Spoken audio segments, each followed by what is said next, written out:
খবরটা হলো তুরস্কের গোয়েন্দা সংস্থা, যেটা এমআইটি নামে পরিচিত, তারা নাকি ঢাকায় খুব সক্রিয়। হ্যাঁ, এবং এর সাথে সবচেয়ে বড় যে দাবিটা জোড়া হয়েছে তা হল এই তৎপরতার কারণেই নাকি বিএনপি নেতা জনাব তারেক রহমান দেশে ফিরতে পারছেন না। ঠিক, এখানেই তো মূল বিষয়টা। এখানেই আমাদের হাতে থাকা বিশ্লেষণগুলোর একটা বেশ শক্তিশালী একটা ভিন্ন অবস্থান নিচ্ছে। কি রকম? এই বিশ্লেষণগুলোর মূল কথা হল এই দাবিটা শুধু মিথ্যাই নয়, এটা একটা পরিকল্পিত প্রচারণা, প্রোপাগ্যান্ডা। পরিকল্পিত? হ্যাঁ, আর যিনি এই বিশ্লেষণটি করেছেন তিনি প্রায় ১ দশক তুরস্কের সরকারি সংবাদ মাধ্যমে কাজ করেছেন। ফলে দেশটির পররাষ্ট্রনীতি তিনি খুব কাছ থেকে দেখেছেন। তার মতে তুরস্কের নীতিটা বুঝতে হলে তাদের দর্শনটা বুঝতে হবে। কিন্তু তুরস্কের পররাষ্ট্রনীতি যতই মানবিক হোক, প্রত্যেকটা দেশেরই তো নিজস্ব ভূ-রাজনৈতিক স্বার্থ থাকে, তাই না? বাংলাদেশের প্রতি এই যে ভ্রাতৃত্বপূর্ণ আচরণের কথা বলা হচ্ছে, এর পেছনে তাদের কৌশলগত লাভটা ঠিক কোথায়? এটা কি শুধুই আবেগ? খুব ভালো একটা প্রশ্ন। দেখুন, আবেগ অবশ্যই আছে, এর একটা ঐতিহাসিক ভিত্তিও আছে। তুরস্কের স্বাধীনতা যুদ্ধে ভারতবর্ষের মুসলমানদের সাহায্য করার ঘটনাটা। সেটা তো জানি। কিন্তু এর বাইরেও একটা বড় কৌশলগত দিক আছে। তুরস্কের একটা খুব সুন্দর ধারণা আছে। ওরা বলে জোরাফিয়া, হৃদয়ের ভৌগোলিক অঞ্চল।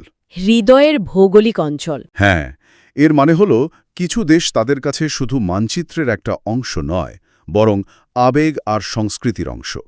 বাংলাদেশ তাদের কাছে সেই হৃদয়ের অংশের একটা দেশ।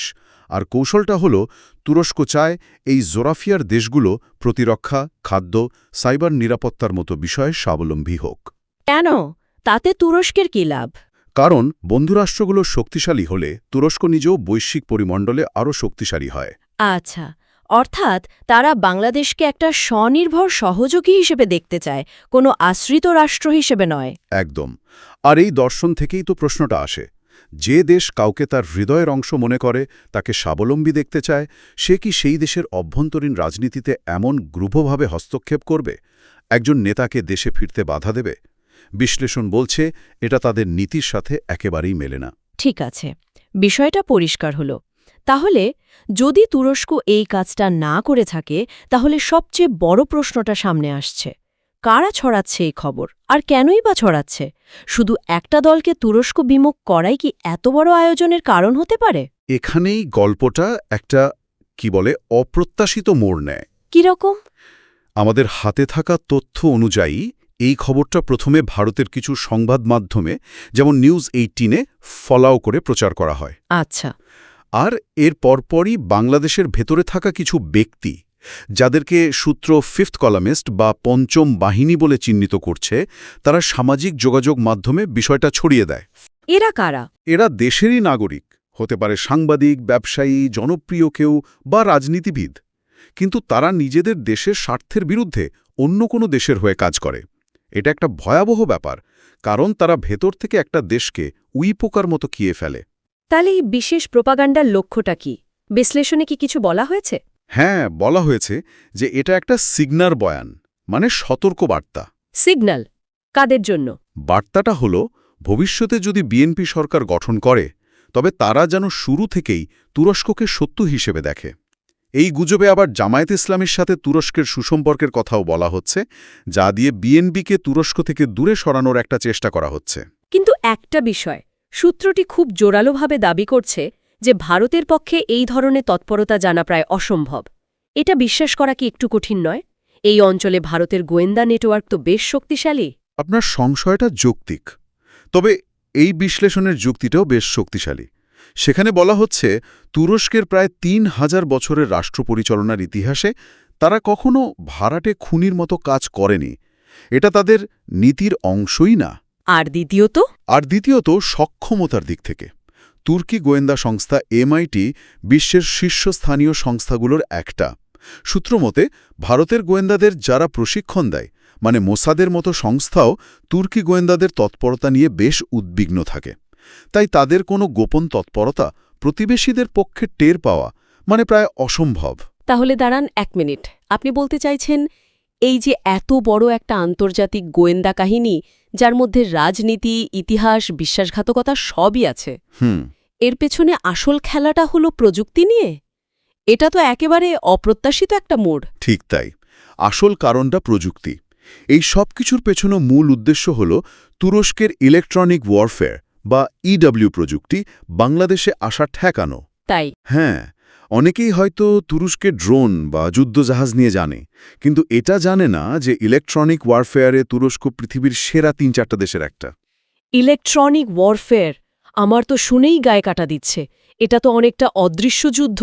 বিষয়টা ঠিক কিভাবে কাজ করে, কোনো বাস্তব উদাহরণ কি আছে আমাদের হাতে থাকা সূত্রগুলোতে? অবশ্যই আছে, এবং সেগুলো চমকে দেওয়ার মতো। ১৯-২০ সালের দিকে সিরিয়ার ইদলিবের ঘটনাটা ভাবুন। সেখানে রাশিরা একটা মিসাইল ছুড়েছিল। আচ্ছা। তুরস্কের কোরাল নামে একটা গ্রাউন্ড বেসড ইলেকট্রনিক ওয়ারফেয়ার সরঞ্জাম আছে। সেই কোরাল যন্ত্রটা মাঝ আকাশে সেই মিসাইলটাকে একরকম সম্মোহন করে। সম্মোহন করে? হ্যাঁ, সে মিসাইলের জিপিএস সিগন্যালকে বোকা বানিয়ে তাকে ভুল পথে চালিত করে, এবং শেষ পর্যন্ত মিসাইলটা রাশিয়ারই সমর্থক বাশার আল আসাদের বাহিনীর উপরে গিয়ে পড়ে। এক মুহূর্ত! তার মানে তো যুদ্ধের নিয়মই বদলে যাচ্ছে। এটা তো শুধু আত্মরক্ষা নয়, এটা তো শত্রুর আক্রমণকেই তার বিরুদ্ধে ব্যবহার করা। একদম। এর সামরিক প্রভাব তো অসম্ভব। তার মানে কি কোনো দেশের আকাশ প্রতিরক্ষা ব্যবস্থাই আর নিরাপদ নয়? ঠিক এই কারণেই এই প্রযুক্তি এতটা ভয়ঙ্কর এবং কাঙ্ক্ষিত। কোরাল যন্ত্রটা অনেকটা জাদুকরের মতো। সে শত্রুর মিসাইলকে বলে, তুমি ভুল পথে যাচ্ছ, তোমার আসল ঠিকানা ওই দিকে, এবং মিসাইলও তাই করে। অবিশ্বাস্য! এটা তো গেল সিরিয়ার ঘটনা। আরও কোনো উদাহরণ আছে? হ্যাঁ, সূত্রটি একটি সাম্প্রতিক পরিস্থিতির কথাও উল্লেখ করেছে। বলা হচ্ছে পাকিস্তান তুরস্ক থেকে এই কোরাল যন্ত্রের একটা সংস্করণ সংগ্রহ করার পর প্রতিবেশী দেশের সাথে তাদের এক সংঘাতে এর কার্যকারিতা দেখা যায়। ভারতের ছোড়া মিসাইলগুলো নাকি এয়ারবেসে আঘাত করার বদলে এয়ারপোর্টের পাশের রাস্তায় গিয়ে পড়েছিল। বলেন কি? শুধু তাই নয়, রাফায়েল যুদ্ধবিমানের মতো আধুনিক জেটের রাডারকেও এটি নাকি সাময়িকভাবে অন্ধ করে দিতে পেরেছিল। অবিশ্বাস্য! তার মানে এটা শুধু মিসাইলকেই বোকা মানায় না, শত্রুর চোখও ধাঁধিয়ে দেয়।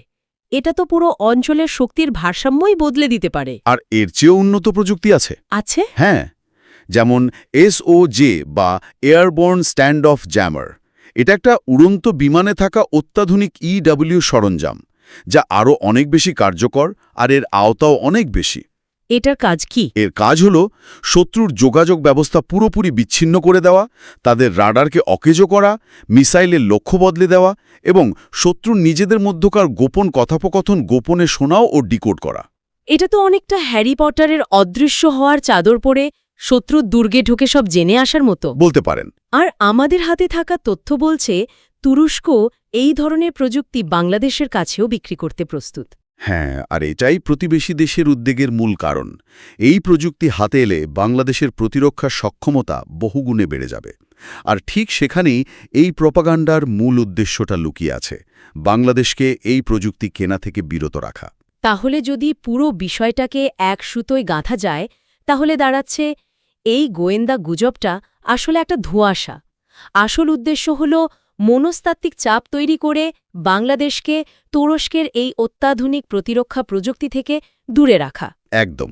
কিন্তু এই পুরনো কৌশলেই বা তারা ভরসা করছে কেন? বিশ্ব কি বদলছে না? খুবই গুরুত্বপূর্ণ প্রশ্ন, আর এই বিশ্লেষণের একটা বড় অংশ জুড়ে কিন্তু এই বিষয়টি তুলে ধরা হয়েছে। কি বলা হয়েছে সেখানে? বলা হচ্ছে ২০০১ থেকে ২০২০ পর্যন্ত ওয়ার অন টেররের নামে যে একটা ইসলাম বিদ্বেষের ধারা বিশ্বজুড়ে চলছিল, তা এখন শেষ হয়ে আসছে। বিশেষ করে গাজা যুদ্ধ বিশ্বকে নতুন করে শিখিয়েছে কে অত্যাচারী আর কে অত্যাচারিত। ফলে বাংলাদেশে মৌলবাদীর উত্থান হচ্ছে, এই পুরনো বয়ানটা এখন আর আগের মতো কার্যকর নয়। এর পক্ষে কোনো উদাহরণ কি তুলে ধরা হয়েছে? হ্যাঁ, বেশ কিছু শক্তিশালী উদাহরণ আছে। যেমন ধরুন, মার্কিন যুক্তরাষ্ট্রের ডানপন্থী হিসাবে পরিচিত টাকার কার্লসনের মতো ব্যক্তিত্ব। হ্যাঁ। তিনিও এখন প্রকাশ্যে মুসলমানদের প্রতি হওয়া অন্যায়ের কথা স্বীকার করছেন। তিনি একবার বলেছিলেন যে নিউ ইয়র্কের একজন পাকিস্তানি মুসলিম ট্যাক্সি ড্রাইভারের সাথে তার মতের মিল একজন বামপন্থী খ্রিস্টানের চেয়ে বেশি, কারণ তারা একই রকম পারিবারিক ও সামাজিক মূল্যবোধে বিশ্বাসী। বাহ, ইন্টারেস্টিং। এমনকি পোপ ফ্রান্সিস পর্যন্ত তুরস্ক সফর করে সেখানকার খ্রিস্টানদের ধর্মীয় স্বাধীনতার প্রশংসা করেছেন। এটা পশ্চিমা বিশ্বের জন্য একটা বড় বার্তা।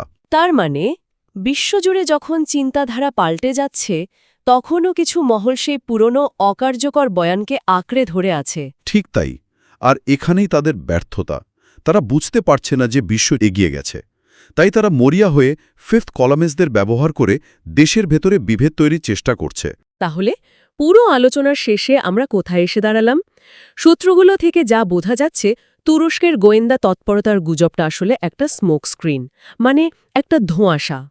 এর মূল উদ্দেশ্য হল বাংলাদেশকে তুরস্কের উন্নত প্রতিরক্ষা প্রযুক্তি, বিশেষ করে এই ইলেকট্রনিক ওয়ারফেয়ার সিস্টেম কেনা থেকে বিরত রাখা। আর এই কাজে ব্যবহার করা হচ্ছে দেশের ভেতরের মানুষদের, যাদের লক্ষ্য হল বন্ধু এবং শত্রুকে নিয়ে আমাদের মস্তিষ্কের অ্যালগোরিদম নষ্ট করে দেওয়া। আর যদি আমরা বিষয়টাকে আরেকটু বড় প্রেক্ষাপটে দেখি, তাহলে এই বিশ্লেষণটি কিন্তু একটা সমাধানের দিকেও ইঙ্গিত দিচ্ছে। কিরকম? বলা হচ্ছে জাতীয় স্বার্থে তুরস্ক, চীন, পাকিস্তান, ইন্দোনেশিয়ার মতো উদীয়মান শক্তিগুলোর সাথে সম্পর্ক উন্নয়ন করাটা জরুরি। ভারতের সাথেও সুসম্পর্ক চাওয়া হয়েছে, কিন্তু সাথে এটাও মনে করিয়ে দেওয়া হয়েছে যে এক হাতে তালি বাজে না। ঠিক। বিশেষ করে যখন তিস্তার পানি চুক্তি বা সীমান্ত হত্যার মতো গুরুত্বপূর্ণ বিষয়গুলো অমীমাংসিত থেকে যায়, তখন শুধু এক পক্ষের সদিচ্ছায় সম্পর্ক এগোতে পারে না। খুব গুরুত্বপূর্ণ একটি পর্যবেক্ষণ। দিনের শেষে বিষয়টা তো জাতীয় স্বার্থ এবং সার্বভৌমত্বের। একটা দেশের প্রতিরক্ষা সক্ষমতা এখন নির্ভর করছে এই ধরনের অদৃশ্য প্রযুক্তি হাতে থাকা বা না থাকার উপর। একদম। বিশ্লেষণটিতে বুদ্ধিমত্তার একটা দারুণ উদাহরণও টানা হয়েছে।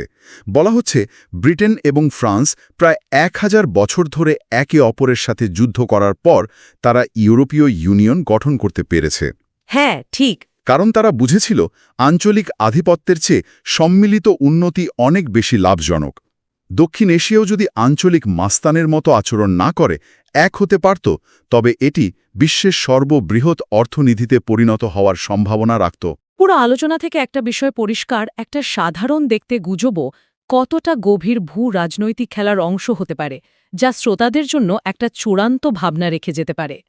সূত্রগুলো বলছে, একটি দেশের পররাষ্ট্রনীতির মূল লক্ষ্য হওয়া উচিত নিজের স্বার্থকে সর্বোচ্চ প্রাধান্য দেওয়া। কিন্তু আজকের এই পরস্পর নির্ভরশীল পৃথিবীতে, বিশেষ করে দক্ষিণ এশিয়ার মতো জটিল একটা অঞ্চলে, শুধুমাত্র নিজের স্বার্থ রক্ষা করতে গিয়ে প্রতিবেশীদের সাথে সম্পর্কের ভারসাম্য বজায় রাখা কতটা সম্ভব?